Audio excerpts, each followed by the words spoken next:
The wind started screaming over Miami 2 hours before sunset. It wasn't howling, it wasn't blowing. It was freaking screaming. Cat 5 hurricane don't sound like wind the way folks imagine it. It sounds like the sky itself is tearing open, metal whining, trees snapping like rifle shots, rain slamming sideways so hard it feels like gravel hitting your windows. And by the time the storm made landfall, the whole damn city had gone dark. Power lines were down from the coast clear out to the suburbs. Sirens tried to wail for a while, but even they gave up when the grid collapsed. Traffic lights blinked once, twice, then died like candles in a graveyard. Miami had turned black. Floodwaters started creeping through the streets of Hialeah before midnight. At first, it was only ankle deep. Then it became knee deep. And by 3 a.m, some roads looked more like brown rivers than pavement. Helicopters circled overhead, their searchlights cutting through the rain. People were sheltering wherever they could. Schools, churches, parking garages. The biggest shelter of them all sat like a giant concrete ship in the middle of the storm. LoanDepot Park, the home of the Miami Marlins. The stadium roof was closed tight. Thousands of evacuees were inside. Families with blankets, kids crying, folks clutching their dogs and duffel bags and whatever little pieces of life they managed to drag with them before the storm ever arrived. And outside the stadium, the city was drowning. 3 states north in the Appalachian Mountains, Wendy was asleep when the voice crackled to life inside her skull. "Wendy, you awake?" Her eyes snapped open. The voice came through the implant, buried at the base of her skull. A small government device about the size of a nickel, tied into satellites in a relay station all the way up in Knoxville. Didn't matter if the power grid was dead, that thing worked for 3,000-mile radius. She rolled over and rubbed her eyes. "Oh, hell," she muttered. "It's 3 a.m. What do y'all want?" Another voice came through the implant. "TBI's requesting your unit. Emergency contract." Wendy swung her legs off the bed, and behind her, Asa groaned from the other bunk. "Don't tell me," Asa said, voice thick with sleep. "Another vampire?" Venus sat up in the corner bed, already alert. That girl slept lighter than a rabbit in fox country. "Where?" Venus asked. The answer came back through the implant. "We're going to Miami, girls." Lightning flashed through the cabin window. Rain rattled the roof. Wendy scratched the back of her neck and sighed. "Well," she said, "ain't that some damn shit now?" 2 hours later, they were airborne. The little government turboprop clawed south through the outer bands of the hurricane, and the ride was rough enough to rattle your teeth. Asa leaned back in her seat. "You ever notice," she said, "how vampires always show up when something else already gone to hell?" Venus looked out the window at the boiling storm clouds. "Well, you know, predators do follow chaos." Wendy nodded. "Yep." Boys from Knoxville came through again. "We've got a name for your target." Wendy straightened. "All right, let's hear it." There was a pause. Then the voice said, "Sabilla." For a moment, nobody spoke. Even the plane seemed quieter. Asa slowly turned her head. "You serious?" "Right so." Venus leaned forward. "Ancient?" "Oh, yeah." Wendy blew out her breath. "Well, hell." Sabilla had been around longer than the United States had been around. You see, back when vampires in North America still answered to the shadowy council known as the Vollura, Sabilla had been one of the highest-ranking members. Old blood, noble blood. The kind of vampire who didn't hunt in alleyways. She used to rule. Nobody knew exactly what happened to her. Something inside that ancient court broke loose decades ago. Sabilla disappeared. Some said she'd gone feral. Others said she'd been exiled. Either way, she was rogue now. And a rogue ancient vampire showing up in a disaster zone was about the worst goddamn timing imaginable. Why Miami? Asa asked. The answer came slow. Because she has a preference. Wendy rubbed her jaw. Oh yeah? Yes, it's Cuban blood. The girls looked at each other. Hialeah had one of the largest Cuban populations in the entire country. Asa shook her head. Well, ain't that just perfect? But Sabilla wasn't the only nightmare loose in the storm. About 20 miles west of the city, the hurricane had torn open a small biomedical research facility. The roof had collapsed. Floodwater poured through the animal containment labs, and by the time emergency crews realized what had happened, dozens of animals were already gone. They were rabid monkeys, iguanas carrying experimental diseases, creatures that had no business being anywhere, even near a city. And if that weren't enough, the hurricane surge pushed water out of the Everglades. Right along with it, well, they came the snakes, big ones. Burmese pythons, longer than your pickup truck. Now they were swimming through drainage canals, flooded neighborhoods, like living cables sliding under the brown water. Miami wasn't just flooded, it was crawling, literally. The plane landed just after sunrise. The storm had moved north, but the sky still looked bruised purple. Helicopters thumped overhead. National Guard trucks rolled through intersections where the traffic lights were dead. Wendy stepped off the aircraft. She sniffed the air. Stormwater, diesel fuel, and underneath it, the metallic, coppery smell of blood. Venus noticed it too. She's already feeding. Asa cracked her knuckles. Well, hell, she said. Let's go hunt. The sun, well, never really came out after the hurricane. Morning did show up, sure enough. Sky over Miami, well, it stayed the color of bruised steel. Thick clouds crawled over the skyline, and the air smelled like salt water, diesel fuel, and busted sewer lines. Floodwater still covered half the streets around Hialeah. Cars sat crooked in intersections like abandoned toys. Storefront windows were blown completely out. Power lines dangled across the roads like big black vines. Wendy stepped off the back of the National Guard truck and pulled her jacket up tight. Lord have mercy, she muttered. Looks like the end of the damn world. Asa jumped down behind her. I've seen worse. Asa was kind of cynical, you know. Venus hopped out last and scanned the street. Her dark hair whipped around in the damp wind. Barely. They were 3 blocks from the stadium.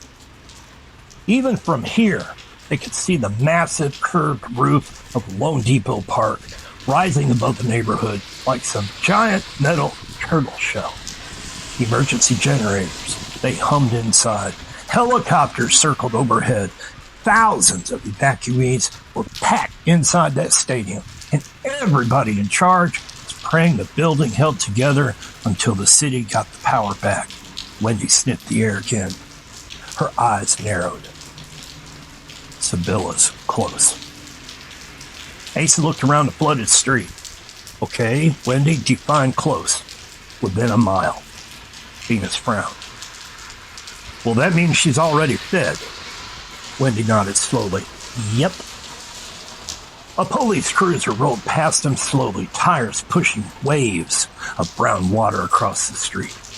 The officer leaned out the window. Are you folks with the federal task force? Wendy flashed her badge. PBI, contract hunters. Cop whistled softly. Well, hell. Y'all picked a bad day to come sightseeing. Okay, now tell me something I don't know. He nodded toward the flooded intersection. City's dealing with all kinds of craziness.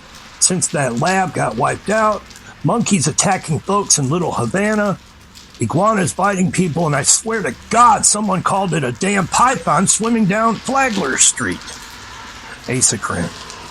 Welcome to Florida. Cop shook his head, drove off. Venus looked at Wendy. Yo, we're not here for the animals. No, we're not. Wendy looked toward the stadium. We're here for the queen fucking bitch. Inside the stadium, the air was thick with sweat and fear. Families were crammed into the seating sections with blankets and coolers. Volunteers handed out bottled water and MREs while emergency lights glowed along the walkways. Nobody noticed the tall woman standing in the shadow near the upper concourse railing. Sabilla watched the crowd below. Her long black hair hung wet against her shoulders. Stormwater dripped from her coat. Her eyes glowed faintly red in the dim light. Thousands of heartbeats filled the stadium. Thousands. Ooh, that set her on fire. The smell of blood was everywhere. But Sabilla did not rush. You see, ancient predators never rush. She tilted her head slightly, listening to the crowd. A lot of Spanish voices with Cuban accents. All Miami. Her lips curled into a thin smile. Ah, she whispered.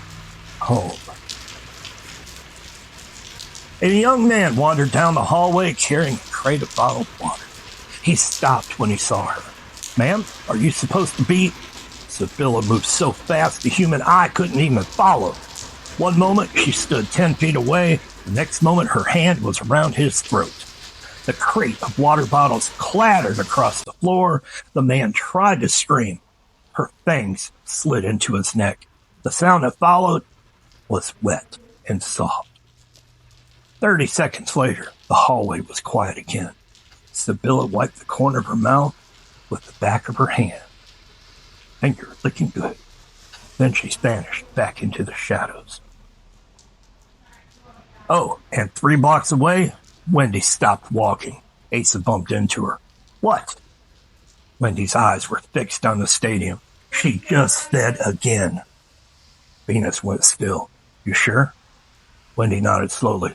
Oh, yeah. Asa cracked her neck. Well then. She grinned. Let's go ruin her damn day. They cut through an alley behind a strip of flooded businesses. Water sloshed around their boots. The smell of rot hung in the air. Venus suddenly raised a hand. Hold! Wendy stopped. What you got? Venus pointed toward a dark doorway ahead. Something moved inside. Slow, low to the ground. Asa stepped forward carefully.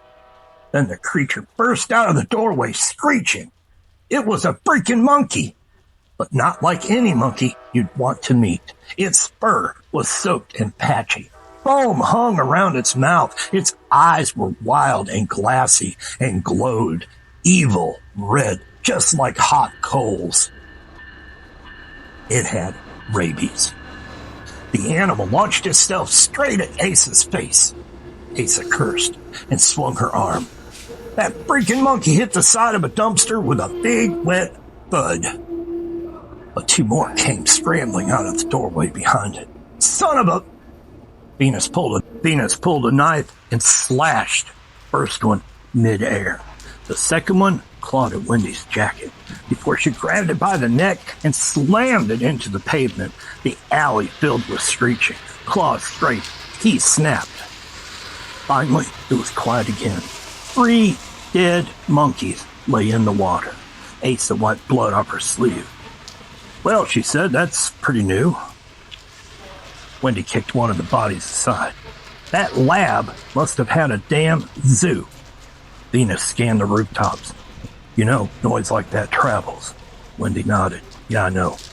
Her eyes drifted back toward the stadium. Which means if Sabilla's nearby, she heard us. And across the flooded street, high on the roof of a parking garage, Sabilla watched them. Her red eyes gleamed in the stormlight. 3 hunters, all from the same bloodline. Shape-shifting women, not ordinary humans. And she could freaking smell it on them. The wolf inside their blood. Sabilla smiled faintly.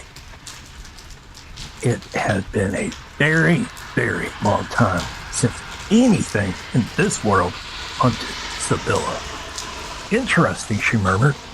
And then she stepped backward into the shadows and disappeared once more. The rain started again just after noon. No, not the violent sideways rain from the hurricane the night before, which was actually named Hurricane Kendra. This was much slower and colder. A steady gray drizzle that made the flooded streets of Miami look like something out of a freaking nightmare. Water covered most of the intersections around the stadium now. Brown, oily water filled with floating trash, broken wood, and the occasional overturned garbage can drifting like a small boat. Wendy walked along the edge of the street, boots splashing quietly. She stopped. She tilted her head and sniffed the air again. "Yep," she muttered.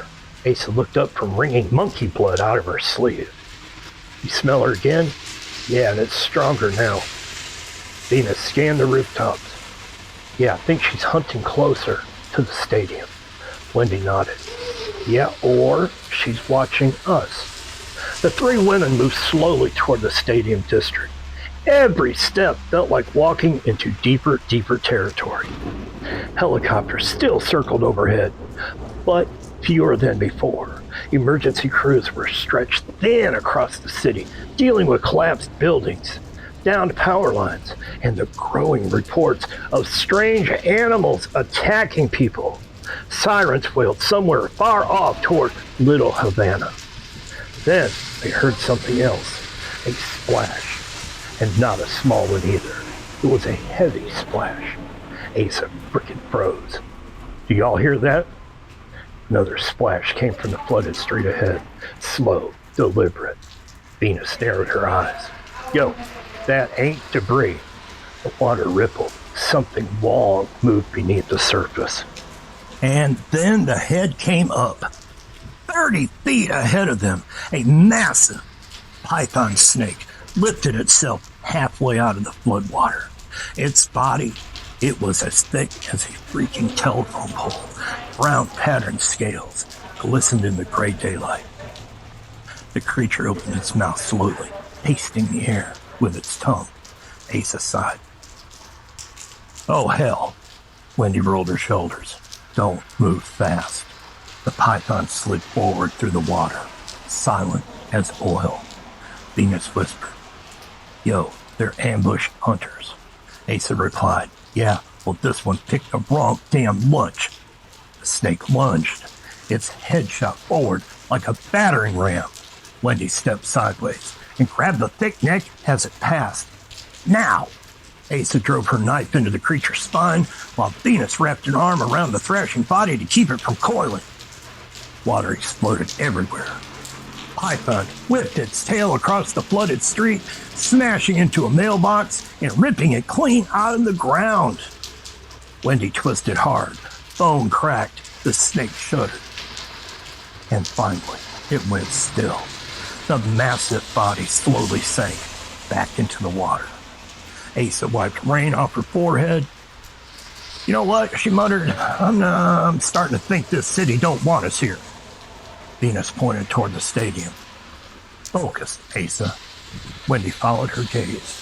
The massive curved roof of the stadium loomed over the neighborhood like a dark mountain, and somewhere inside, Sabilla was beating.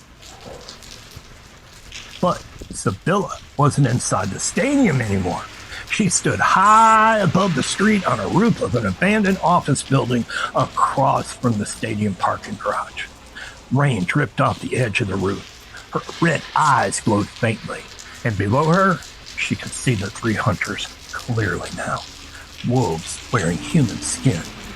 Interesting creatures they are. Sabilla licked the last trace of blood from her lips. The Cuban man she had taken earlier inside the stadium had been strong and warm.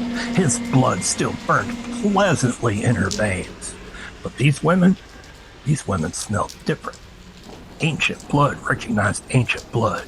Sabilla smiled slowly. Perhaps the storm had delivered her a little entertainment. And back on the street, Wendy suddenly stopped walking again. Asa groaned, "What now?" Wendy didn't answer right away. Her eyes were fixed on the top of the building across the street. There, Venus followed her gaze, and for just a moment, they saw Sabilla, a tall, pale figure standing on the roofline. Long black hair whipping in the wind. Red eyes glowing in the stormlight like hot coals. Sabilla, Asa grinned. Well, look what the hurricane drug in. The vampire didn't run. She simply watched them, like a queen observing animals in a cage.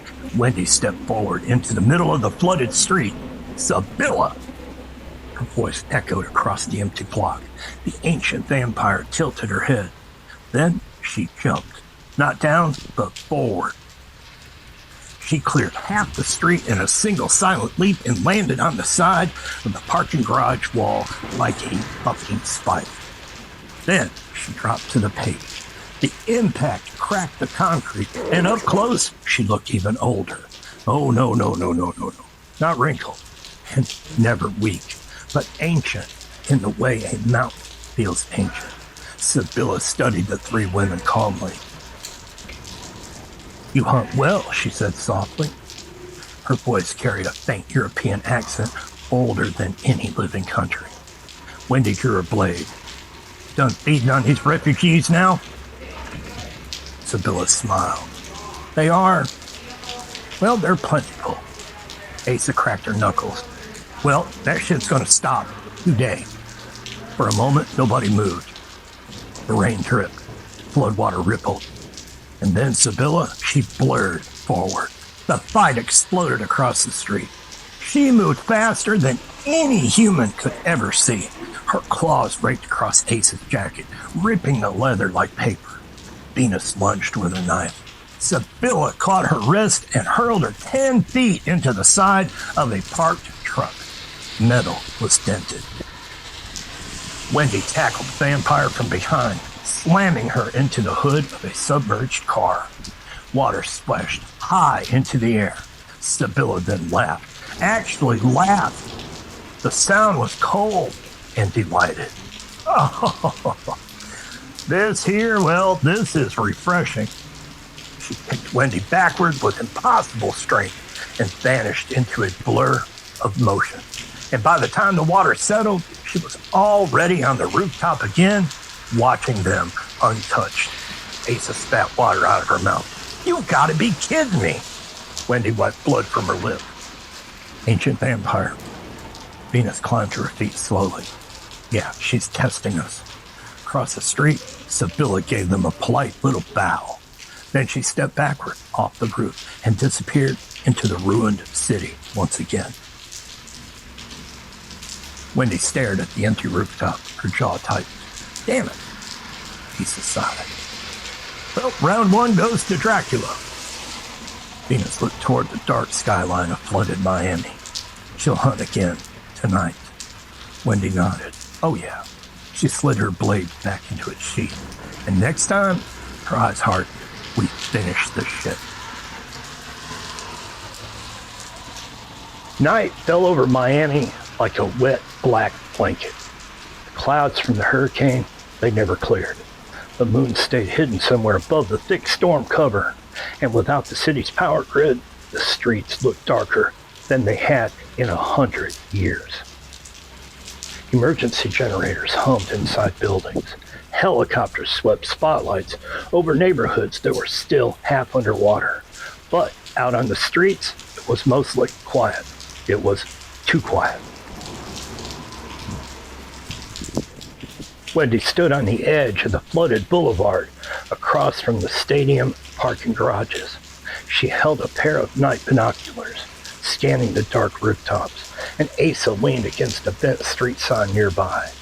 "You know," she muttered, "if somebody told me a week ago we'd be fighting freaking monkeys, snakes, and ancient vampire royalty in the same damn day, I'd have told them to lay off the freaking whiskey." Venus crouched beside the curb, studying the floodwater. Oh, you forgot the damn iguanas, Asa groaned. Man, don't even remind me. Wendy lowered the binoculars. She's still here. Venus looked up. You smell her again? Wendy nodded. Yep. Her eyes drifted toward the glowing roof of the stadium. She likes it near the stadium. Asa scratched her head. Well, hell, thousands of people sitting in there? Makes sense. Venus frowned slightly. No. Wendy glanced over. No. Venus shook her head. That's not the only reason. Inside the stadium, the emergency shelters were getting restless. Thousands of evacuees had been there for nearly 20 hours now, and the air smelled like sweat, wet clothing, and stress. And volunteers, they were running out of patience. Kids cried, adults argued, generators flickered, and security teams kept reporting strange things happening around the outer concourse. Missing people, open doors, and blood in empty hallways. But nobody had connected the dots yet. Not officially. 2 levels above the main concourse, Sabilla moved through the shadows like smoke. Her boots made no sound on the concrete. She passed an emergency light, and her pale face briefly glowed under the red bulb. Her eyes, they were brighter now, hungrier. The Cuban man she fed on earlier had only slowed the hunger. It was nothing more than a snack. You see, ancient vampires, they needed more, much more. She paused at the edge of a stairwell and listened. Dozens of heartbeats echoed up from the shelter floor below. Warm, alive. Sabilla smiled faintly. Ah, such generosity, she whispered. But then her smile faded, and her head tilted slightly. Something else had entered the city. Something old, something powerful. Sabilla's red eyes narrowed. Well, well. Back outside. Wendy suddenly grabbed the side of her head. The implant in her skull crackled with static, and a voice burst through the connection. Wendy, you reading us? She straightened immediately. Yeah, Knoxville, go ahead. Voice sounded tense. We've got new intelligence. Asa rolled her eyes. Oh, great. Wendy ignored her. What kind of intelligence? Then there was a pause on the line. And then the voice said, Sabilla's not the only vampire in Miami anymore. Venus slowly stood. What? The voice continued. We just picked up movement from another group entering the city about 40 minutes ago. Wendy's expression darkened. How many? 4. Asa cursed under her breath. You gotta be kidding me. Wendy rubbed her jaw. Random vampires or organized? The answer came quick. Oh, they're organized. Venus spoke quietly. That only means one thing. Wendy nodded slowly. The Vollura. For centuries, the Vollura had ruled vampire society across North America. Old blood, ancient law, a hidden governing council that enforced order among the undead. And if they had sent a team to Miami, that meant Sabilla had officially crossed the line. Asa looked between Wendy and Venus. So what's that mean for us? Venus answered first.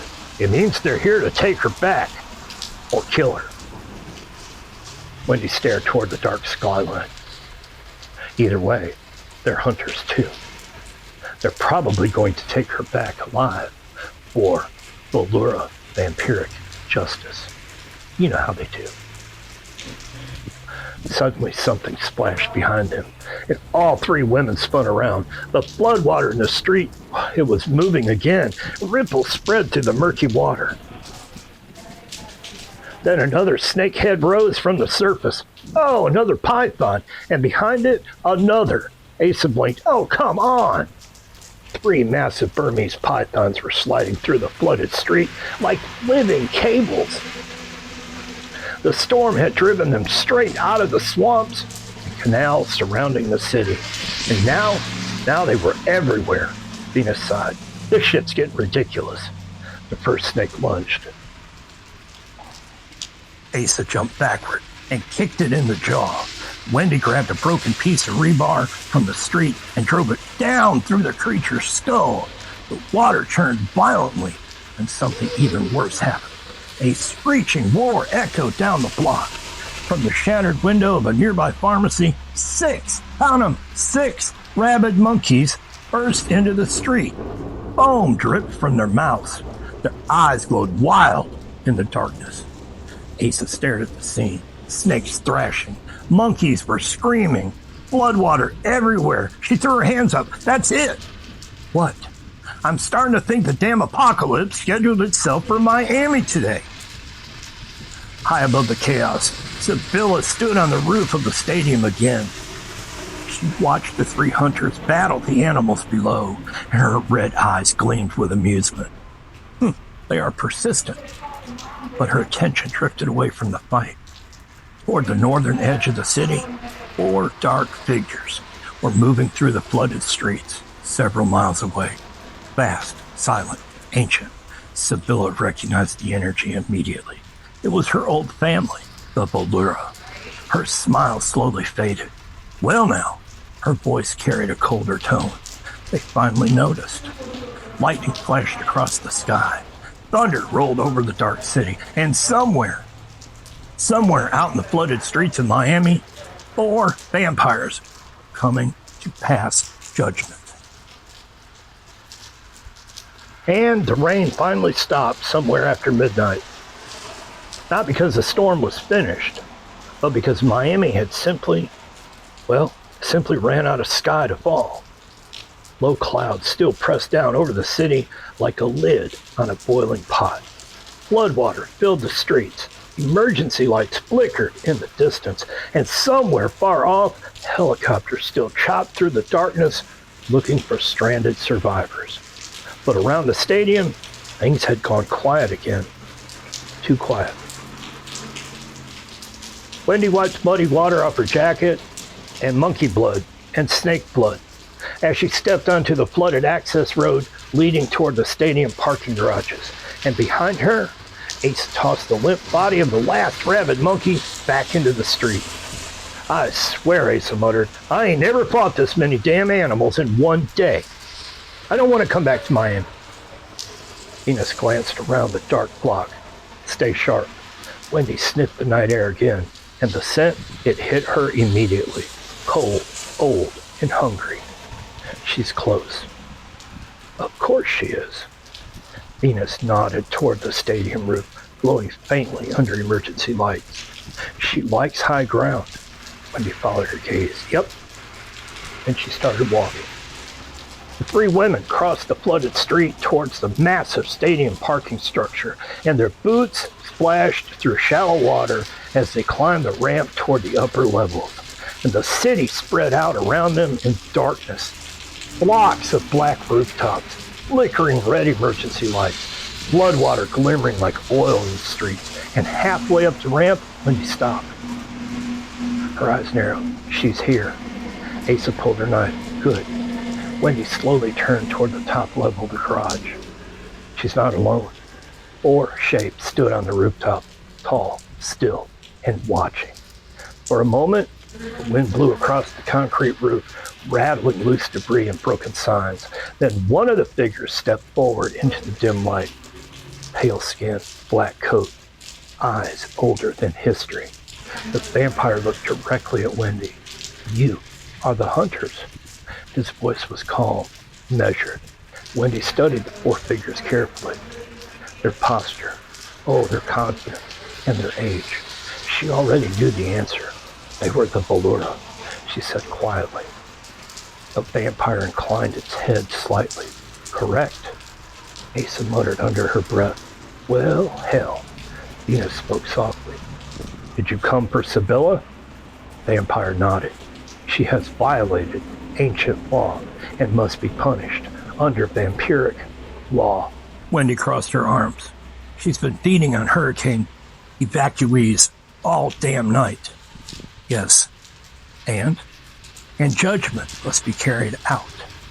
A sudden gust of wind swept across the rooftop, then a voice drifted down from above, cold, amused. You always did enjoy dramatic entrances. All eyes turned upward. Sabilla stood on the edge of the stadium roof, overlooking the parking garage. Her black hair blew wildly in the wind, and her red eyes glowed like embers in the dark. She looked down at the 4 vampires calmly. So, she said softly, you finally came. The leader of the Vollura team stepped forward, Sabilla. His tone carried no emotion. You stand accused of abandoning the council and violating the feeding laws and revealing the existence of our kind through reckless slaughter. Sabilla laughed quietly. Reckless. She gestured toward the flooded city. Yo, a hurricane just tore this place apart. Humans are dying everywhere, and you're worried about rules? Vampire's voice hardened. You were once one of us. Sabilla's smile faded. I still am. No, you are not. The ancient vampire dropped from the stadium roof. She landed on the parking structure like a falling stone. Concrete cracked beneath her feet. Her red eyes moved slowly across the 5 figures facing her. 4 vampires, 3 hunters, 8 enemies. Sabilla smiled again. Well, she said, this should be entertaining. And she moved. The rooftop exploded into motion. Sabilla blurred forward like a lightning strike, slamming into one of the Vollura vampires hard enough to shatter a concrete pillar. Another vampire caught her midair and hurled her across the roof. Wendy pulled Asa and Venus back toward the stairwell. Stay out of that, Asa didn't argue. Ancient vampires fighting over ancient vampires was like watching 2 freight trains collide.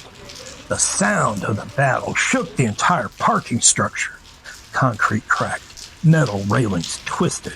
Sabilla, she fought like the hurricane. Fast, savage, feral. But the Vollura team fought differently. They were controlled, and they were precise. And most importantly, they were disciplined. One by one, they cornered her, pinned her movements, cut off every escape. Finally, the leader stepped forward and drove a silver blade straight through Sabilla's shoulder. Ancient vampire screamed. The other 3 vampires slammed her to concrete and pinned her arms. And for a moment, the rooftop went silent, except for Sabilla's ragged breathing.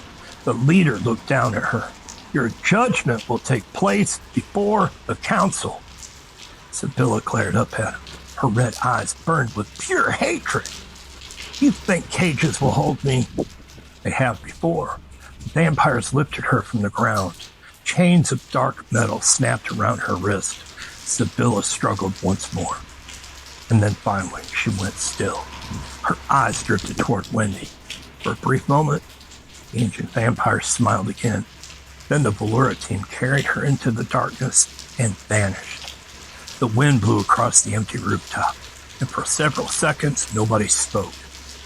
Asa finally let out a long breath. Well, I'll be damned. Venus watched the empty street below. Yo, they took her alive. Wendy nodded slowly. Yep. Looks like the council wants her to make an example out of her. Asa stretched her sore shoulders. And after the night we just had, I ain't gonna complain. Then Wendy's implant crackled again. The voice from Knoxville returned. Wendy, are you there? Yes. Target status. Wendy looked at the dark horizon where the vampires had disappeared. Sabilla's gone. There was a pause on the line, then the voice spoke again. Wendy, you should know something else. What? We traced the message that alerted the Vollura to Sabilla's location. Asa glanced at Wendy. Venus looked up slowly. Wendy frowned. Who sent it? Zodicus. Silence fell across the rooftop. Asa blinked. That sneaky bastard. Venus crossed her arms. He didn't tell us? Wendy stared out across the flooded city of Miami. Her expression slowly shifted into a tired smile. No, he didn't. She understood exactly why. Zodicus knew the Vollura could do something that the hunters couldn't. They could take Sabilla back into the shadows where vampire justice lived, where ancient monsters judged their own. Wendy turned toward the stairwell. Come on. Asa raised an eyebrow. Is that it? Wendy shrugged. The storm's passing. The city's still got snakes, monkeys, and God knows what else running around here. Disease-ridden iguanas. She started down the stairs. Let's go home. And behind them, the dark, flooded city slowly began the long process of surviving Hurricane Kendra. And somewhere far away in the hidden halls of the Vollura, Sabilla awaited judgment.